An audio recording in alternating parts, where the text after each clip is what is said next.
அரியணையில் அமர்ந்திருக்கும் ஆண்டவர் இயேசுவின் திருப்பெயரில் அன்பின் வாழ்த்துக்கள்.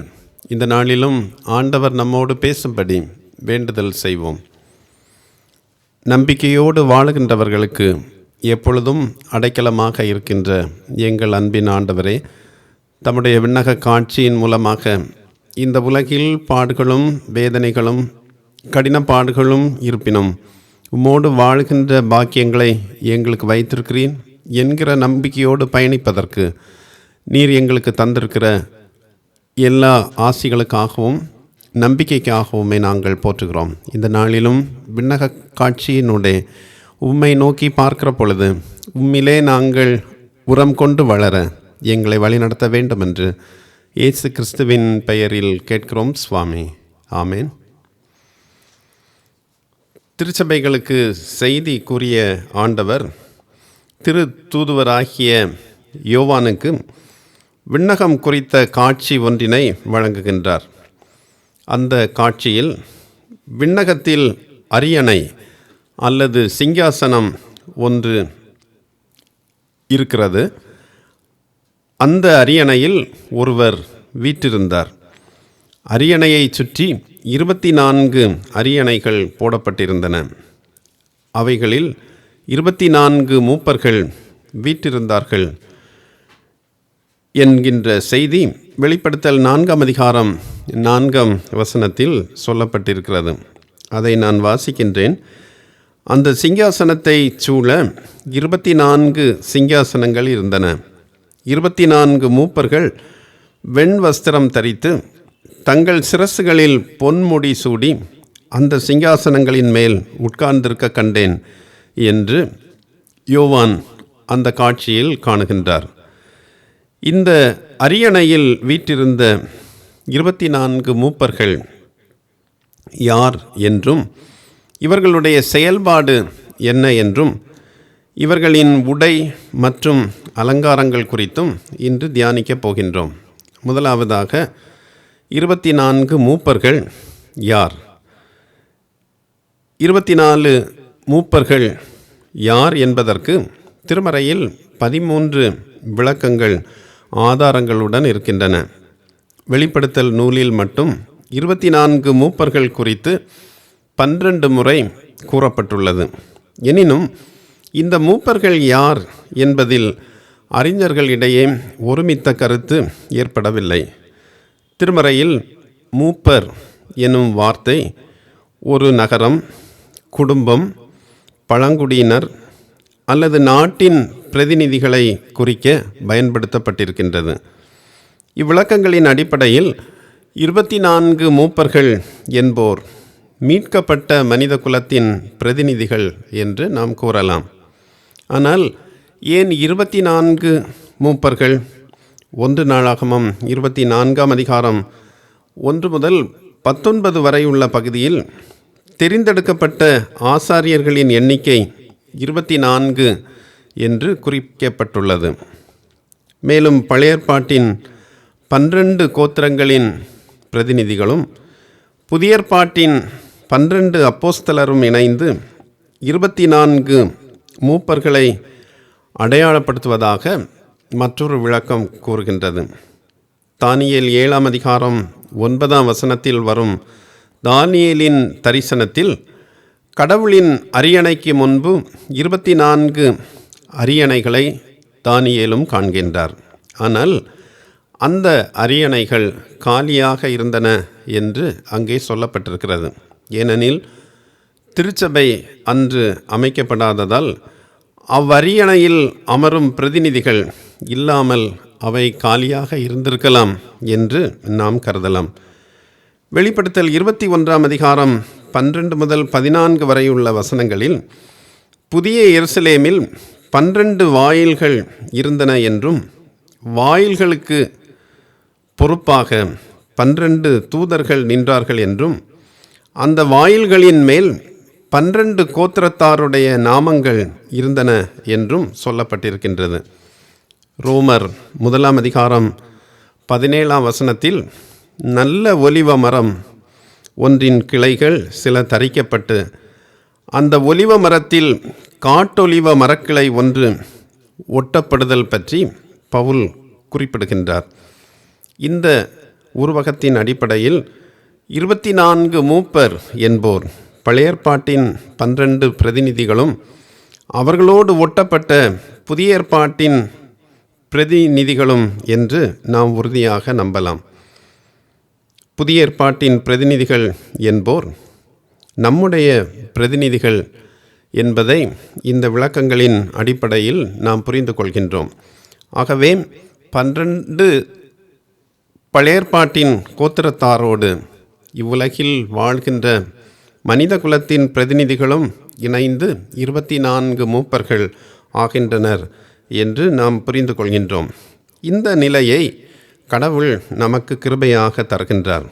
சிங்காசனத்தில் ஆண்டவரோடு அமரும் பாக்கியம் ஆண்டவரால் தரப்படுவது. வெளிப்படுத்தல் 3ஆம் அதிகாரம் 21ஆம் வசனத்தில் ஜெயம் கொள்கிறவனுக்கு சிங்காசனத்தில் ஆண்டவரோடு உட்காரும் பாக்கியம் கிடைப்பதாக ஆவியானவர் வாக்கு அருளி இருக்கிறார். ஆண்டவரால் தரப்படும் பாக்கியம் பூமியில் வாழும் வாழ்க்கையை பொறுத்தது என்பது இங்கே மீண்டும் நினைவூட்டப்படுகின்றது. எனவே இவ்வுலகில் நமக்கு தரப்பட்ட வாழ்வில் ஆண்டவருக்கு பிரியமாக வாழ்ந்து என்றுமுள்ள வாழ்வை சுதந்திரித்து கொள்ளவும், ஆண்டவர் விண்ணகத்தில் வைத்திருக்கிற பாக்கியங்களை அனுபவிக்கவும் நம்மை ஆயத்தப்படுத்தும்படி ஆண்டவரால் நாம் அழைக்கப்படுகின்றோம். அடுத்து 24 மூப்பர்களின் செயல்பாடு என்ன என்பதும் 4ஆம் வசனத்தில் சுட்டிக்காட்டப்படுகின்றது. 4ஆம் வசனத்தை பாருங்கள். சிங்காசனங்களின் மேல் உட்கார்ந்திருக்க கண்டேன் என்று எழுதப்பட்டிருக்கிறது. இது சிங்காசனங்களில் அமர்ந்திருக்கின்ற மூப்பர்களுடைய ஓய்வை குறிக்கின்றது. அவர்கள் தங்கள் வேலைகளை முடித்து கடவுளுடைய சமூகத்தில் ஓய்ந்திருந்தனர். குற்றங்களின் நிமித்தமாய் இறந்தவர்களாயிருந்த நம்மை கடவுள் உயிர் பெறச் செய்து உன்னதங்களில் அவரோடு அமரும் ஸ்லாக்கியத்தை அளித்திருப்பதாக எபேசியர் 2ஆம் அதிகாரம் 5 முதல் 7 வரை உள்ள வசனங்களில் பவுல் கூறுகின்றார். உன்னதங்களில் ஆண்டவரோடு அமர்தல் என்பதே நம்முடைய எதிர்கால நம்பிக்கை அல்லது லட்சியம். ஆனால் அவரோடே உட்கார்வதற்கு, அமர்வதற்கு தேவையான ஒரு காரியத்தையும் எபேசியர் 2ஆம் அதிகாரம் 7ஆம் வசனம் சொல்கின்றது. 7ஆம் வசனத்தை, எபேசியர் 2:7ஆம் வசனத்தை பாருங்கள். கிறிஸ்து இயேசுவுக்குள் நாம் அவரோடே கூட எழும்புதல் என்று சொல்லப்பட்டிருக்கிறது. ஆண்டவருடைய சிங்காசனத்தில் அவரோடே அமர்வதற்கு கிறிஸ்து இயேசுவோடு எழும்புதல் மிக முக்கியமானது. அக்கிரமங்களில் மரித்தவர்களாயிருந்த நம்மை கடவுள் கிறிஸ்துவுடனே கூட உயிர்ப்பித்திருக்கிறார். உயிர்ப்பிக்கப்பட்ட நாம் அவரோடு உட்கார்ந்திருக்கும் நிலையில் வாழ்வது அவசியம். அக்கிரமங்களையும் பாவங்களையும் செய்யும்போது அவரோடு அமரும் பாக்கியத்தை நாம் இழக்கிறோம். எனவே ஒவ்வொரு நாளும் ஒவ்வொரு நிமிடமும் ஆண்டவரோடு அமர்ந்திருக்கும் நிலையில் நமது வாழ்க்கை அமைந்திருக்கிறதா என்பதை ஆய்ந்து அர்ப்பணிக்கும்படி நாம் அழைக்கப்படுகின்றோம். மூன்றாவதாக 24 மூப்பர்களின் உடை பற்றியும் 4ஆம் வசனத்தில் சொல்லப்பட்டிருக்கிறது. 4ஆம் வசனத்தை மீண்டும் பாருங்கள். 24 மூப்பர் வெண் வஸ்திரம் தரித்திருந்தனர் என இங்கே நாம் படிக்கிறோம். வெண் வஸ்திரம் என்பது பரிசுத்தவான்களின் நீதி என வெளிப்படுத்தல் 19ஆம் அதிகாரம் 8ஆம் வசனம் சொல்லுகின்றது. உங்களில் சிலர் இப்படிப்பட்டவர்களாய் இருந்தீர்கள் என 1 கொரிந்தியர் 6ஆம் அதிகாரம் 11ஆம் வசனத்தில் பவுல் கூறுகின்றார். எப்படிப்பட்டவர்கள் என்பதற்கான விளக்கமும் இங்கே சொல்லப்பட்டிருக்கின்றது. 9ஆம் 10ஆம் வசனங்கள், 1 கொரிந்தியர் 6ஆம் அதிகாரம் 9ஆம் 10ஆம் வசனங்களில் வேசி மார்க்கத்தார், விக்கிரக ஆராதனைக்காரர், விபச்சாரக்காரர், சுய புணர்ச்சிக்காரர், ஆண் புணர்ச்சிக்காரர், திருடர், பொருளாசைக்காரர், வெறியர், உதாசீனர், கொள்ளைக்காரர் என்று ஒரு பட்டியல் தரப்பட்டிருக்கிறது. இந்த பட்டியலை சுருக்கமாக நாம் புரிந்து கொள்வதற்கு இப்படி சொல்லலாம். மண் ஆசை கொண்டோர், பொன் ஆசை கொண்டோர், உடல் ஆசை கொண்டோர் ஆகியோர் இப்படிப்பட்டவர்கள் என்று இங்கே குறிக்கப்படுகின்றார்கள். வெண் வஸ்திரம் தரிப்பதற்கு இப்படிப்பட்ட நிலை அகல வேண்டும் என்பது ஆண்டவருடைய எதிர்பார்ப்பு. 1 கொரிந்தியர் 6ஆம் அதிகாரத்தின் 11ஆம் வசனத்தில், ஆயினும் கர்த்தராகிய இயேசுவினால் கழுவப்பட்டு பரிசுத்தமாக்கப்பட்டு நீதிமான்களாக்கப்பட்டோம் என்று பவுல் சொல்கின்றார். ஆகவே நாம் பெற்றுக்கொண்ட வெண் வஸ்திரம் அல்லது நீதிமான்களாக்கப்பட்ட அனுபவம், நம்முடைய அக்கிரமங்கள், பாவங்கள் இவைகளையெல்லாம் நீக்கி நாம் பெற்று கொண்டிருக்கின்ற வெண் வஸ்திரம் அல்லது நீதியின் ஆடை அழுக்கடையாமல் இருக்க, பெற்ற நீதியை நாம் இழக்காமல் இருக்க பவுல் 1 கொரிந்தியர் 6ஆம் அதிகாரம் 12ஆம் வசனத்தில் ஒரு ஆலோசனை சொல்கின்றார். 1 கொரிந்தியர் 6:12 வசனத்தின் முதற் பகுதியை பாருங்கள். எல்லாவற்றையும் அனுபவிக்க எனக்கு அதிகாரம் உண்டு, ஆகிலும் எல்லாம் தகுதியாயிராது. எனவே செல்ஃப் கண்ட்ரோல் அல்லது சுய கட்டுப்பாடோடு வாழ்வது அவசியம். வெள்ளை ஆடை உடுத்தி மழை காலத்தில் நாம் வெளியே செல்கின்றோம் என்று வைத்துக்கொள்வோம். அப்படி நாம் செல்லுகின்ற பொழுது அந்த வெள்ளை ஆடை அழுக்குப்படியாமல் இருப்பதற்கு மிக கவனமாக செல்லுகிறோம். சாலையில் செல்லுகின்ற பொழுது தேங்கி கிடக்கின்ற தண்ணீர் அல்லது சகதி போன்றவைகளை எல்லாம் காணுகின்ற பொழுது ஆடையை பற்றி கவனமாக இருக்கிறோம். ஆண்டவரில் பெற்றுக்கொண்ட வெண் வஸ்திரம் அல்லது தூய்மையாக்கப்பட்ட நிலை, நீதியின் ஆடை அழுக்குப்படியாமல் வாழ்வது நம்முடைய கரத்தில் இருக்கின்றது. ஒவ்வொரு நாளும் ஆண்டவருடைய பலனை பெற்று, ஆண்டவரே உம்மிடம் நான் பெற்றுக்கொண்ட ஆடை இந்த நாளில் அழுக்குப்படியாமல் செல்வதற்கு நீர் எங்களுக்கு உதவி செய்யும் என்கிற வேண்டுதலோடு செல்ல நாம் அழைக்கப்படுகின்றோம். 4ஆம் வசனத்தின் கடைசி பகுதியில் 24 மூப்பர்களின் அலங்காரம் பற்றியும் சொல்லப்பட்டிருக்கிறது. அலங்காரம், டெக்கரேஷன் அல்லது தோற்றம், அப்பியரன்ஸ் என்றும் புரிந்து கொள்ளலாம். 24 மூப்பர்களினுடைய தோற்றத்தை பற்றியும் சொல்லப்பட்டிருக்கிறது. 4ஆம் அதிகாரம் 4ஆம் வசனத்தை பாருங்கள்.